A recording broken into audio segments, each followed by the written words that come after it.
kids, good day to all of you. In the last video, we discussed about the resistance and the reasons for the First War of Independence. We learnt about Mangal Pandey and different rulers who led the revolt against the British Army.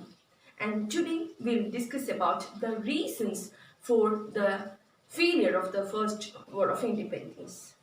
Let us examine the reasons for the failure of the First War of Independence. First one is that though the revolt was widespread in North India, there was no coordination. The company had all the advantages of stronger military power, better weapons and coordination. It failed to ensure mass support. The English-educated Indians were against the revolt. The rulers of the affluent princely states supported the company. Even though the revolt was failed, it was the first mass revolt against the company rule. So, the revolt is considered as the first war of independence. The highlight of the revolt was the sense of unity that the people of India upheld irrespective of religion. It was this solidarity that motivated the sepoys to proclaim Bahadur Shah as Shahin Shah-e-Hindustan, the Emperor of India. This shows that British efforts to breed communal hatred had not succeeded at least up to the period of First War of Independence. Now the reign of the Queen. The First War of Independence in 1857 brought many administrative changes in India. The rule of the English East India Company came to an end with the Queen's proclamation in 1858. India came under the direct rule of the British Queen. So what did we study in this chapter? The policies implemented by the British brought misery to the people from different walks of life. They exploited farmers, craftsmen, tribals, kings and chieftains rebelled against the British. The British government took over the administration from the English East India Company after the First War of Independence. Good day to all of you. In this video, we'll discuss about the chapter Resistance and the First War of Independence. Let's begin with the Nagodas. You have seen the protest of Nagodas, right? Yes. And this was not an isolated event. The company rule adversely affected all the workers engaged in traditional occupations. There were upsprings in different parts of our country against this. Who were exploited under the company rule? First one farmers, second one weavers, third one craftsmen and fourth one tribals. Now let's study about against the farmers. With the subjugation of Bengal, the attention of the company shifted to the rich agricultural sector of the reign. Their aim was to exploit the maximum resources. They levied heavy taxes on farmers and no tax concession were there. Middlemen, that is Zamindars, were assigned to the duty of collecting tax. They imposed the condition that the tax was to be paid in the form of cash and the farmers had to depend on sahus, that is the private money lenders, for loans at a high rate of interest. And the company identified that the fertile lands of Bengal were much favorable for growing the commercial crops like cotton, jute and indigo. These were the major raw materials for the industries in England. Consequently, they decided to expand its cultivation and forced the farmers to do so. The fields that were used only for the cultivation of food crops changed to plantations of cotton, jute and indigo. So what happened? As a result, farmers became landless and were forced to become laborers. Now, against the tribals. The intrusion of the company was not limited to the agricultural sector. They framed several laws to exploit the forest resources. And they got the absolute control over the forest. This disturbed the collection of forest products and adversely affected the traditional tribals' farming. And we know that the tribal habit was rich in mineral deposits, and to exploit these, the British constructed roads and railways to these regions. These measures intensify the miseries of tribals.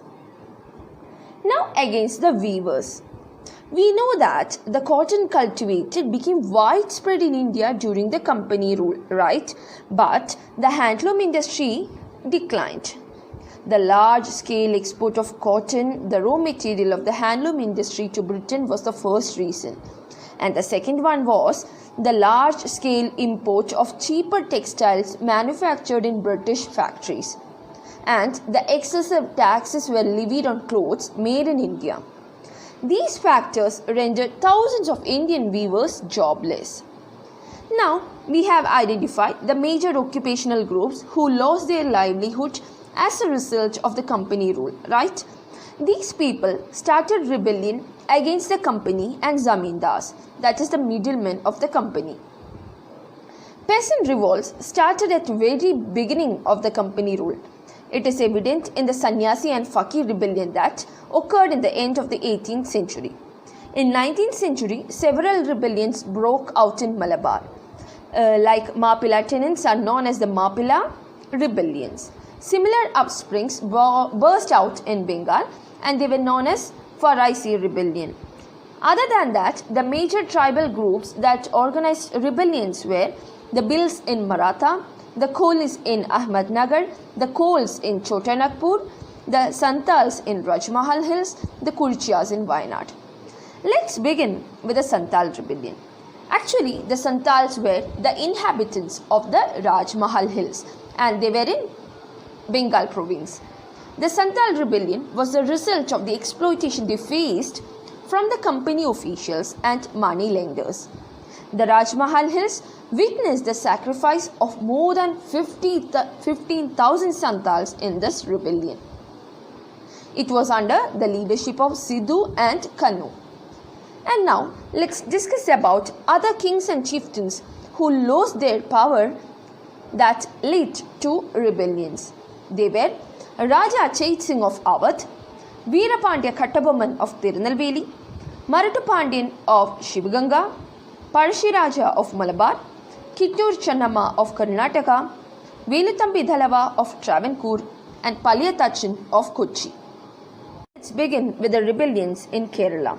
Parshi revolt was one of the major revolts of Kerala. The British lifted the Parshi Raja's right to collect tax from Kottayam, and this was the immediate cause for Parshi Raja's revolt. He led a guerrilla war against the British in the forest of Wayanad. Thalaikal Chandu, Kaiteri Ambu, Edachana Kungan, Athan Gurukal were the prominent leaders who fought with the Parshi Raja. But the revolt ended with the death of Parshi Raja. The anti-British revolts in Travancore were led by Veluthambi Dhalava. The constant intervention of the company in the home affairs of Travancore hindered the smooth administration of Dhalava. This was the main reason for him to turn against the British. Paliyatachan, the minister of Kochi, extended his assistance to Dhalava. In the famous Kundra proclamation of 1809, Dhalava called upon the people to fight against British, but he was defeated. Now let's begin the first war of independence. We have learned about many isolated resistance that occurred in different parts of the country. But what did the army do? The army of East India Company suppressed them. But by 1857, even people who were loyal to the company turned against them. The living conditions of sepoys were miserable and they had to lead a hard life. The sepoys were disappointed with certain conditions like mere wages, prolonged working hours, denying leave, slave-like treatment by superior officials and poor quality food. And there were two rumors. First rumor was that the company supplied a new type of Enfield rifle to the sepoys, and the cartridge that was used in the gun were greased with the fat of cows and pigs. As cows were considered as sacred, Hindus were upset with the news. And another news or the rumor was that the bread supplied to the sepoys was made from wheat flour mixed with bone powder. So this provoked them to rebel. And Mangal Pandey was the first Indian soldier to protest. An organized revolt against the military officials started in Beirut. The soldiers reached Delhi and proclaimed that the last Mughal ruler, Bahadur Shah, will be the emperor of India. The revolt spread to different parts of North India. The rulers of princely states who had lost their power also joined the rebellion. The revolt further spread to Kanpur, Lucknow, Allahabad, Jhansi, Ara and Faizabad. The revolt was led by Nana Sahib and Tantia Tope in Kanpur, Rani Lakshmi Bai in Jhansi, Begum Hasrat Mahal in Lucknow, Maulavi Ahmadullah in Faizabad and Kunwar Singh in Ara. But the company suppressed the revolt and Bahadur Shah was expelled to Rangoon. But it was a failure. We'll now examine the reasons for the failure of the First War of Independence. Though the revolt was widespread in North India, there was no coordination. The company had all the advantages of stronger military power, better weapons and coordination. It failed to ensure mass support. The English-educated Indians were against the revolt. The rulers of the affluent princely states supported the company. So, even though the revolt was failed, it was the first mass revolt against the company rule. So, the revolt is considered as the First War of Independence. The highlight of the revolt was a sense of unity that the people of India upheld irrespective of religion. It was this solidarity that motivated the sepoys to proclaim Bahadur Shah as Shah-in-Hindustan. This shows that the British efforts to breed communal hatred had not succeeded, at least up to the period of First War of Indian Independence. And the First War of Indian Independence in 1857 brought many administrative changes in India. The rule of English East India Company came to an end with the Queen's proclamation in 1858. India came under the direct rule of the British Queen.